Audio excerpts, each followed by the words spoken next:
এই গণভোট itself is illegal. কওয়ার খকে বাইরে আনা হলো কেন?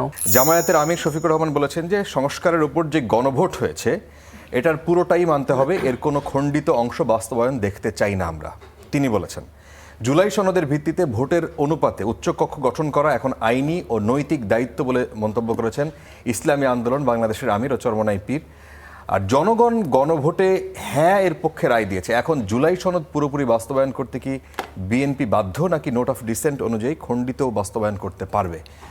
ডাক্তার জাহিদুর রহমান, একটা ইন্টারেস্টিং ফাইন্ডিং আছে। আমি এটা নিয়ে দুদিন ধরে কথা বলছি, ইলেকশনের পর থেকে। ইনফ্যাক্ট দর্শকদেরকে রিকোয়েস্ট করব, অনলাইনে গণভোটের যে ব্যালট, পিঙ্ক ব্যালটটা পাওয়া যায়, মানে কেউ এটা ঠিক করেননি, তারা ভোট দিয়ে ছবি তুলে ফেলেছেন। গোপন কক্ষে ছবি তোলাটা বেআইনি এবং এটা সামহাও এখন অনলাইনে পাওয়া যায়। 4টা অপশন আছে, ক খ গ ঘ। ক খ হচ্ছে মূলত সেই জিনিসগুলো যেগুলোতে বিএনপির নোট অফ ডিসেন্ট আছে। বিএনপির অনেক কিছুতে নোট অফ ডিসেন্ট আছে, এর মধ্যে যেগুলোকে সরকার গুরুত্বপূর্ণ মনে করেছে ওগুলোকে বের করে নিয়ে আসছে। গ হচ্ছে 30টা বিষয়, কিছু উল্লেখ করা আছে আর বাকিগুলো মিলে 30টা বিষয় সবাই একমত হয়েছে, নোট অফ ডিসেন্ট নেই। ঘটায় পরে আসছি। আচ্ছা, যে কেউ ব্যালটটা খুঁজলে দেখবেন খুব ইন্টারেস্টিংলি কতে লেখা আছে তত্ত্বাবধায়ক সরকার এবং অন্যান্য কমিশনগুলোর কথা গঠিত হইবে। আপনি ভাষাটা খেয়াল করেন। জি। খতে আছে আপার হাউসের কথা, যেটা প্রপোর্শনাল রিপ্রেজেন্টেশনে হবে এবং সংবিধান সংশোধন করার জন্য সংখ্যাগরিষ্ঠতার প্রয়োজন হইবে। জি। গতে কি লেখা আছে জানেন? যে 30টা এগুলো উল্লেখ করে দিয়ে বলছে নির্বাচিত দলগুলো এটা করিতে বাধ্য থাকিবে। জি। গতে বাধ্য থাকিবে বলা আছে, উপরে 2টা জেনারেল স্টেটমেন্ট আছে। ঘ খুব সিম্পল, সেটা হচ্ছে এর বাইরে যা যা আছে।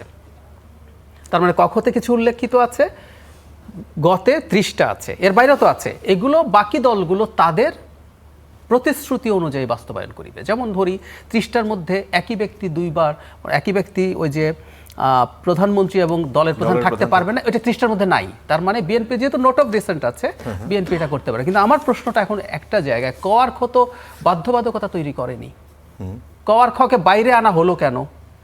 আপনি তো গয়ের মধ্যে যে 30টা বিষয় আছে এর মধ্যে কওয়ার খয়ের গুলোকে সব যোগ করে দিতে পারতেন, তো দিয়ে বলতেন বাধ্য থাকিবে, বলেননি তো আপনি।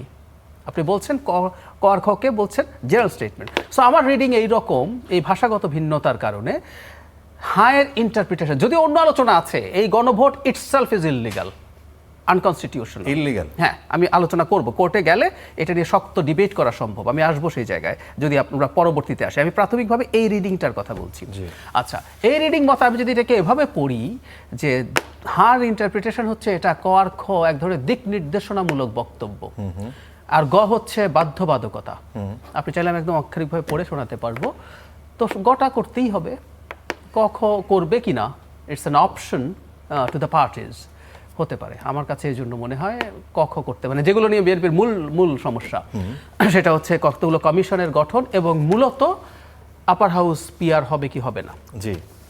সেই কারণে আমার মনে হয় খতে ওটা আছে যেটা ওনারা বলছেন, এটা প্রপোর্শনাল রিপ্রেজেন্টেশনে না করলেও বিএনপির জন্য মেজর সমস্যা হবে না। রাইট। তা এখন কিছুক্ষণ আগে নাহিদ ইসলামের বক্তব্য ছিল যে গণভোটের প্রশ্নের মধ্য দিয়ে নোট অফ ডিসেন্টের পুরো বিষয়টাই মীমাংসিত হয়ে গেছে।